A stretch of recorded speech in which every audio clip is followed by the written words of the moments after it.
India TV 9 news Maharashtra. Solapur शहरात मंगळवारी 2 अतिशय दुर्दैवी घटना घडल्या। एका शाळकरी मुलाचा स्कूल बसच्या चाकाखाली येऊन मृत्यू झाला। या घटनेने सोलापूर शहर हळहळले असतानाच रात्री 9च्या सुमारास एका 9वीत शिकणाऱ्या विद्यार्थिनीचा विजेच्या धक्क्याने मृत्यू झाल्याची घटना समोर आली आहे।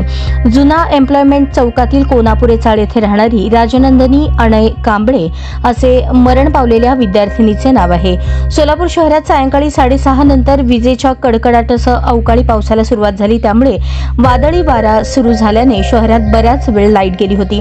नागरिकांकडून मिळालेल्या माहितीनुसार या वादळी वाऱ्यामुळे विजेच्या तारा सुद्धा हलू लागल्या होत्या। याचमुळे कोनापुरे चाळीत मरण पावलेल्या राजनंदिनी कांबळे या विद्यार्थिनीच्या घरावरून जाणारी विजेची तार तिचा स्पर्श लोखंडी जिन्याला झाल्याने त्यामध्ये करंट उतरला। त्याचवेळी राजनंदिनी हिचा स्पर्श जिन्याला झाल्याने तिला विजेचा जोरदार धक्का बसला आणि ती जागीच कोसळली। हे समजल्यावर नातेवाईकांनी तातडीने विद्यार्थिनीला सोलापुरातील एका खासगी रुग्णालयात हलवले, मात्र डॉक्टरांनी तिला मृत घोषित केले। दरम्यान कोनापुरे चाळ परिसरात महावितरणच्या हलगर्जीपणामुळे या विद्यार्थिनीचा मृत्यू झाल्याचा आरोप या परिसरातील नागरिक करत आहेत।